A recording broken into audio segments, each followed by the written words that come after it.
I've recently been reading a book. It's the Penguin Classics edition of Buddhist scriptures, selected and many of them translated by Edward Conze. And it's a book I've had for quite a long time, and it's gone a bit brown around the edges, but I've really been enjoying it. You get a real flavour of early Buddhism, and there's a strong emphasis in not giving in to sense pleasures. And the justification for this is given in terms of karma and rebirth. You get a strong sense of this belief in endless lives, endless deaths and rebirth, endless deaths and births, and how the whole point of Buddhist teaching is to escape from this cycle. And the nature of your birth is determined by your karma, by your behaviour in previous lifetimes. This is all taken for granted. It's very much part and parcel of ancient Indian belief. And there's a strong encouragement not only not to give in to sense pleasures, but to absent yourselves from everyday life. Become a monk, a bhikkhu or a bhikshu. Go and live in solitude in some remote solitary place and get on with your meditation. This is what you need to do. It's actually quite generic. This kind of thing wasn't just encouraged by Buddhism, it's very much part of the ancient Indian mindset. So how relevant is this to us now, especially if you don't believe in karma and rebirth? This strong encouragement to train the mind and not to give in to the whims of sense pleasures. Is this teaching actually relevant now? If you don't believe in past lives, if you don't believe in karma. Well, I can't actually speak for Buddhists or anybody else, but as enlightenment practitioners, it's extremely relevant. This understanding of not letting the attention be drawn into what we might regard, what we could call the direction of the senses. It's very, very important, and I'll probably say something about that later on.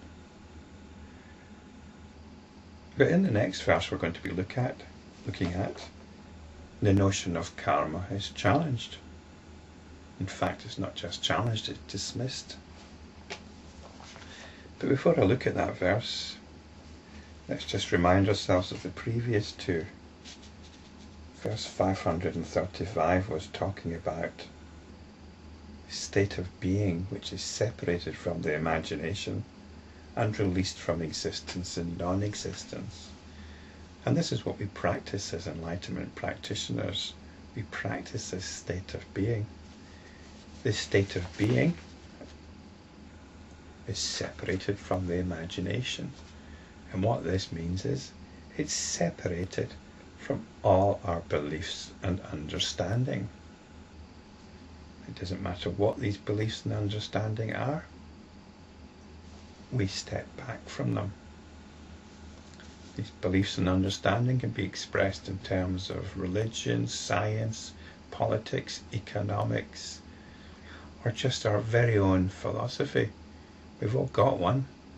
We all believe, or most of us believe, that there's a world out there being experienced by an individual here. This too is a belief. It's an imagined understanding. We step back from that. We step back from existence and non-existence, and this describes the world out there. We're always categorizing it as, well, that's what's real. That's what I need to focus on. That's what's not real. Don't need to worry about that. So we build up our reality, our external reality. We step back from the conventional cultural or subcultural understanding that we inhabit. We step back from that. This is what we do as enlightenment practitioners. We come back to this state of being, which in verse 536 is described as our means of subsistence. If you're an enlightenment practitioner, this is what holds you together.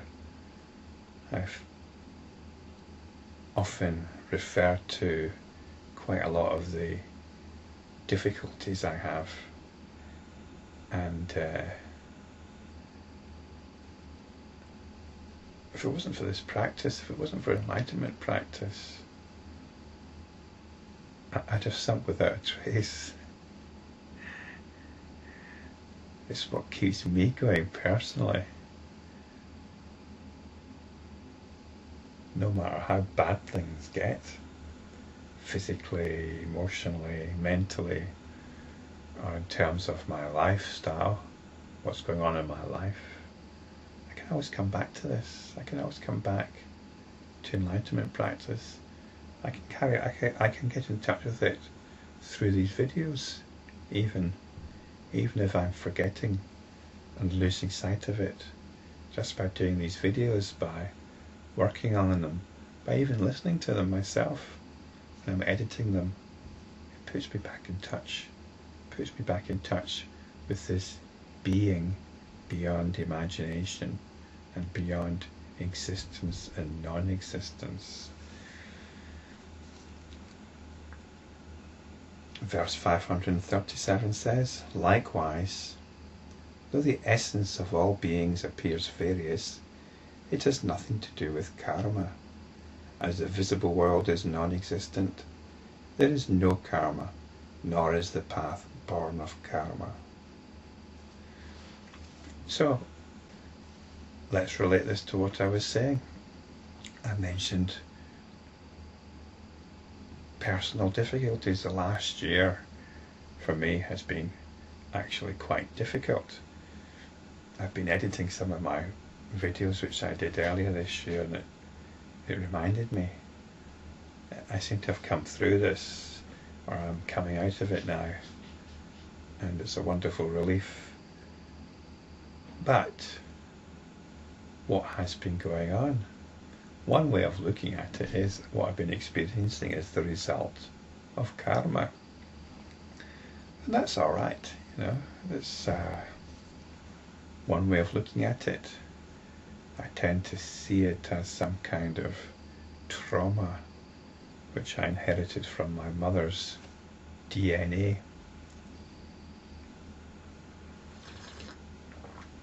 Some sort of cancerous rage which my mother had to live with, and which has been passed on to me. Though fortunately it hasn't been cancerous. But so what? So what? How does that help? It gives me a certain handle on it, I guess. But if I started thinking it was karma and I must try and be a better person and all the rest of it, well, I'm not sure how helpful that is. I've really just had to work with what was going on. And what that means is not feeding it, not feeding this rage, not feeding this stress, not feeding anxiety, not feeding fear, worry, concern, sense of martyrdom. It's all so much, it's all too much. As enlightenment practitioners, we don't feed these things. As enlightenment practitioners, we might fail much of the time, but we don't feed it. We endeavour not to feed these things. And when we're successful, we don't feed these things. So, though the essence of all beings appears various, it has nothing to do with karma. So we seem to see a lot of different people going around, don't we? They're all different, everybody's different. So why are these differences? Why what is the basis for these differences? In trying to understand it, we can say, well, everybody's got their own karma to deal with. The thing about the notion of karma is it reinforces the notion of individuality. Karma and rebirth, they reinforce the idea that there's some individual going through something from life to life. And this is quite mistaken. It's a certain way of thinking, it's a certain story. It might allow you to get a certain handle on something, just as a map can show you how to get from A to B. But you might be missing the terrain that you're walking through. The map is not the reality. The handle is not the container. The handle is not the cup of tea.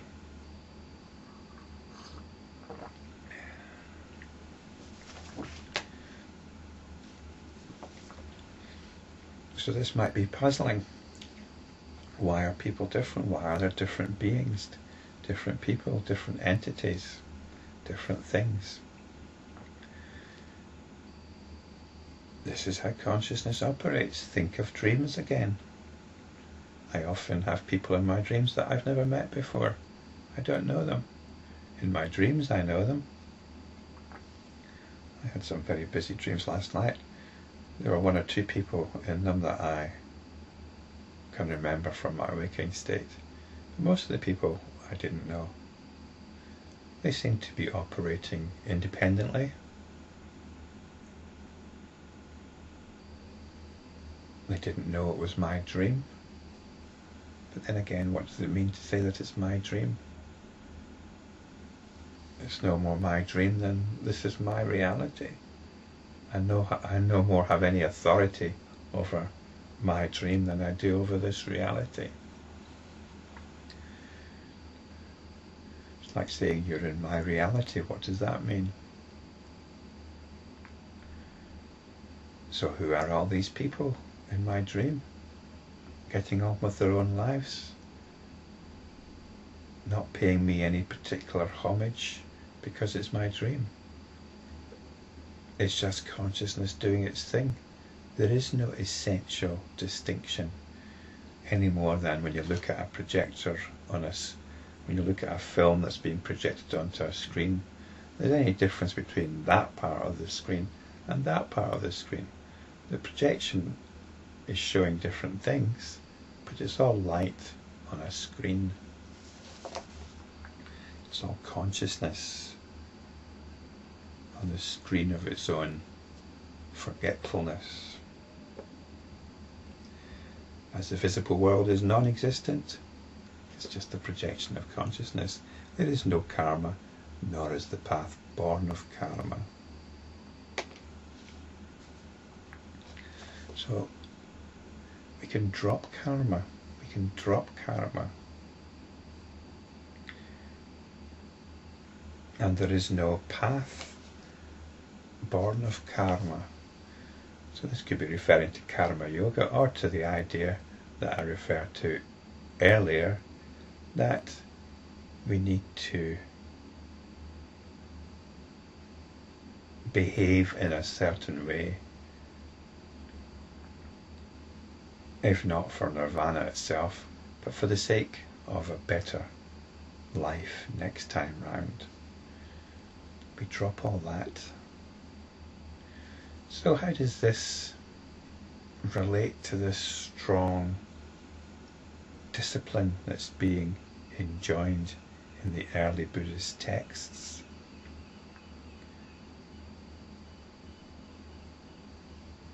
There's a sense of panic almost to escape from samsara, as if the world's on fire.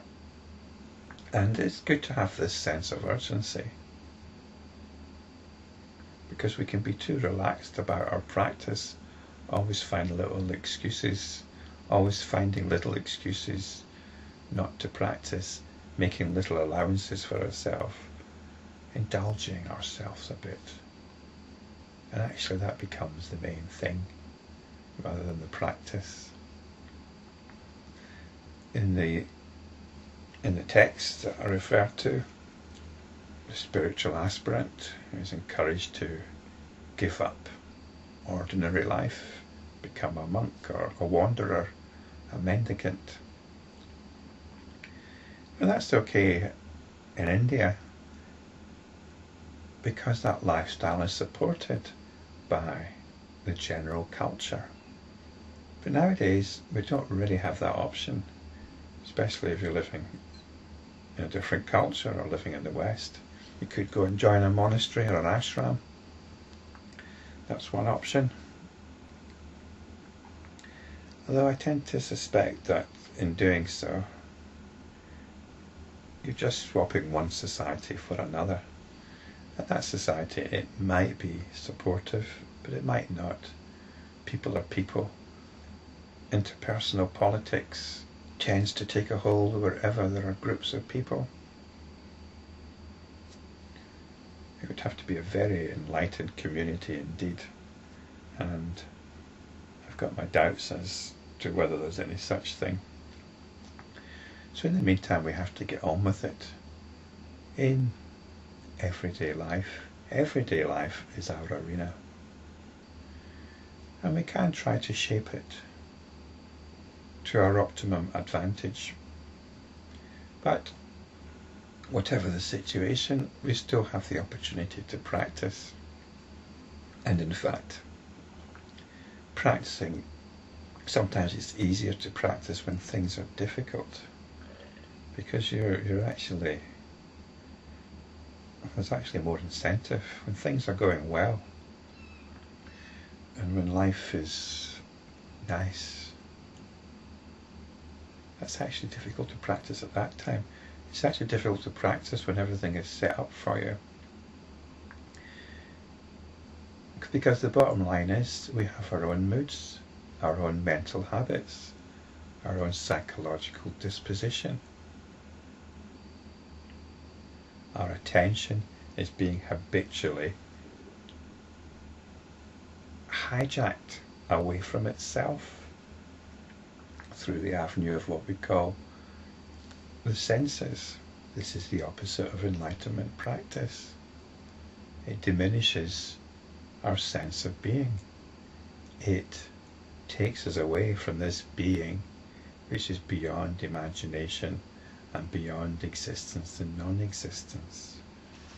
So we come back, and in enlightenment practice we slap a label on all of this experience which we describe as everyday reality.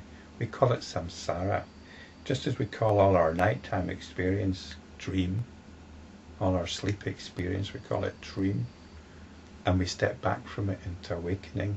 In enlightenment practice we slap the label samsara onto all this, and we step in to awakening. We step in to awakening, which is the realization of the nature of our own awareness. It's the awareness which is hearing this. It's right here. Right here. Verse 538 reinforces the point. As is understood by the wise, all things have no self-being, but according to the discriminations of the ignorant, things appear to exist. So the discriminations of the ignorant is when we're not practicing. It's when we're allowing the attention to get caught up in the things that it's aware of, rather than in realizing the nature of the attention itself. So in practicing, realize that there's nothing out there for you. Every level of existence has its own parameters which we inhabit and we engage with. We have a role to get on with, But we get on with that role without believing in it. Just as an actor will inhabit that role to the best of his or her ability, but at the end of the performance, they drop it. They drop it. They don't believe in it, but they put everything into it when they're inhabiting that role. Even when they're inhabiting that role, they know how to take a break, go and read the newspaper, have a cup of tea, and then they'll go and inhabit the role again whenever it's called upon them. But they know they are not that role. We perform as required, but we know it's a performance. We come back to awakening more and more often. We realize that all things have no self-being. And the next few verses continue this particular theme, and I'll continue with them in the next video.